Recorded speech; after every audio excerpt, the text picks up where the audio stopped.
Alright. This is the last of my videos for my students. Okay, and I'm going to go on to here, and it says, I absolutely agree with you that credentials are very helpful for getting people to believe you. Well, we both agree on that. The teacher's opinion will almost always carry more weight than the student, which is why this case is so exceptional. Okay, let's stop right there. Now, Jeff Bliss could have challenged her credentials. He could have said, okay, where did you get your teaching certificate from? So she pulls it out. He could have said, well, I know for a fact that those teachers who taught you don't have very good reputations, so now why are we listening to you? He could have knocked out her own credentials and won the argument. He didn't do that either. He could say, hey, what kind of grades did you make that qualified you as a teacher? Were you like the lowest part of your own class? He could have won that way. Very clever way to win. Alright? Because now he's not relying on his own credentials, he's actually discrediting her credentials. And by doing so, he can actually win. Alright. I just don't think it is or should be a requirement for people to listen to you in the first place. Well, you remember the Italian house fire, which turned out to be a stampede? Had anyone actually questioned the credentials of the man shouting, fire, fire, 73 people wouldn't have died.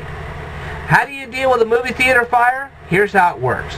You know those people that clean up all the popcorn and the soda pop off your seats after you get done watching the movie?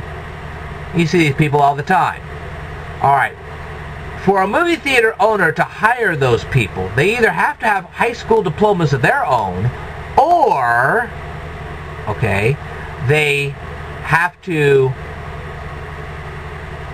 be pursuing those credentials and showing very good grades to do so.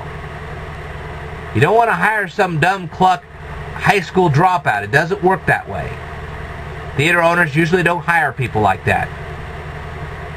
Street sweeper people are hired like that sometimes, but not movie theater owners.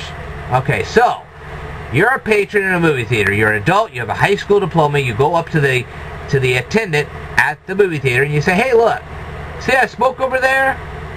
I think we should check that out. So the attendant goes over, checks out the smoke, and says, hey, that is a real fire. So instead of panicking the people, because he doesn't know how to get them out safely, he goes to the theater owner and he says, look, there's a fire over here, so on and so forth. Well, the manager says, okay, since I trusted you enough because I see you have good grades or you have a high school diploma and I know you're smart and I know you're smart enough to know that that's a real fire and so on and so forth, I'm going to go up on stage as the owner of this theater who's had years of experience in theater ownership, has college credentials probably, and safely tell these people how to get out of my theater before the whole thing burns down.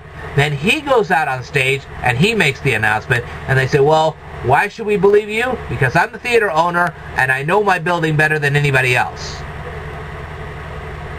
And I've had years of experience in being a movie theater owner. And hopefully he has a good reputation to boot. There you go.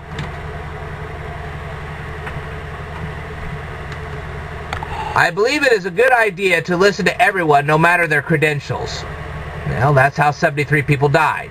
The less credentials they may have, the more suspicious I will probably be. Well, I'd hope so, because otherwise you'd be like those 73 people that died. But if this topic interests me, it's still worth investigating further and finding the truth. But there are a lot of problems we wouldn't even realize existed if we didn't listen to people with no credentials. Either they have their own credentials or they base their arguments from somebody else's credentials. But otherwise, you don't listen to them. End of story. For the longest time, women had very little credentials. That's because they didn't have access to those kind of credentials. So what they would do is they would turn to their husband's credentials and still win. And black people weren't even considered fully human. I understand that. Talk about the lowest credentials ever. I agree. Most people just completely ignored them because they didn't have the proper credentials. They were given a chance to have those credentials. In our society today, you are given that chance. Big difference. Most black people weren't even allowed to learn how to read or write specifically for this reason. I agree. And this goes on in the Middle East today, which I think is ridiculous. But the problems were still real problems. They still deserved to be listened to. That's when people like Henry Ward Beecher and Harriet Beecher Stowe stood on their behalf. They had the credentials, and they were the ones that were listened to. So what the black people did is they found white people to sympathize with them, and those white people used their credentials to win their case for them. And that goes on in the Middle East too. Okay? You can ignore them all you like, but it's just plain foolish. In America today, since everybody has those access to those kind of credentials, there's no reason for there is no reason whatsoever why people don't have these credentials in the United States today. They can get them very easily. Either they can get them on their own, or they can rely on somebody else's credentials. Either way, that's the United States today. So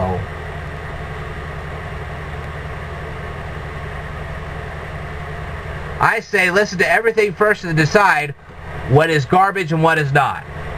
I say if they can produce credentials, whether of their own or somebody else's, then start listening to them. Otherwise, dismiss them immediately. That's how I say that. So in conclusion, yes, someone with less credentials will be taken less seriously. That's true. In most cases at least. But that does not mean they shouldn't be listened to at all. They can acquire credentials. This actually forces people to acquire those credentials, to do their research, to do their homework, to get the good grades. In other words, the lesson here is, if you want somebody to listen to you, you go get the good grades and then cause them to listen to you. This should drive people to get those kind of credentials. That's a good driving force. You want people to pay attention to you, you go get those credentials so they will. That's a good academic lesson.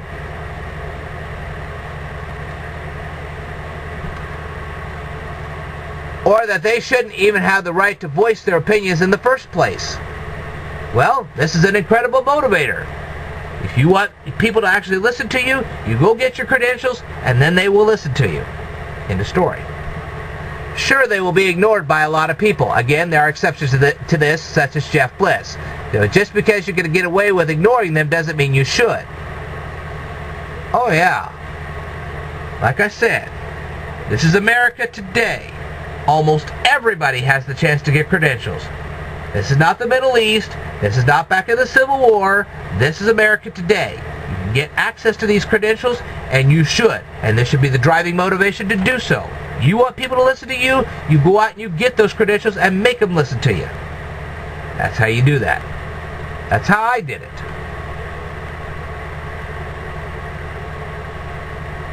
Jeff Bliss had every right to do what he did. No, he did not. Even if it's not written in the Constitution itself, there are federal and state laws that cover this. Like I said, if you go by the real Constitution, his parents could have shut him up. His parents make the stand, not him. See the difference? He goes home, he says, my teacher's doing this and this and this. I know you have the credentials to go after her. You go do it. And then they do.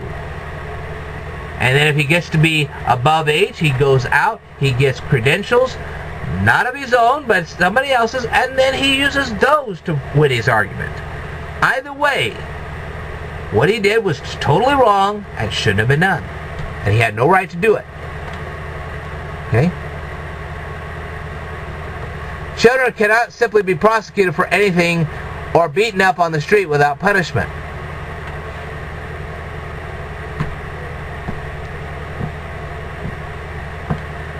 Let's go on here. You cannot stop a man, even a teenager, from saying what he believes, even if you wanted to. You could punish him afterwards, but you can't prevent him from speaking in the first place. His parents can. Sure can. They can forbid their kids from being on Facebook. They could punish them for speaking in public, so on and so forth. Yes, they can. All right. You have you have more rights besides just the ability to live here before you become 18. Only if your parents allow you to. You can't get a credit card. You can't have a bank account. You can't enter a contest. You can't buy anything online without your parents' permission. Your parents dictate your life to you until you turn 18. It's that simple. So that's wrong. Okay? Sure, you don't have all of them, but you have a lot more than you implied in your other video. No, I was pretty accurate on this. Even if those rights weren't there, they should be. No, they shouldn't, because you're not educated enough to exercise those rights. People are not allowed to gamble because of gambling addictions. People aren't allowed to ingest nicotine because they can get so addicted to it that it can kill them. People aren't allowed to buy stuff off the internet because they don't know how to manage money properly. That's why.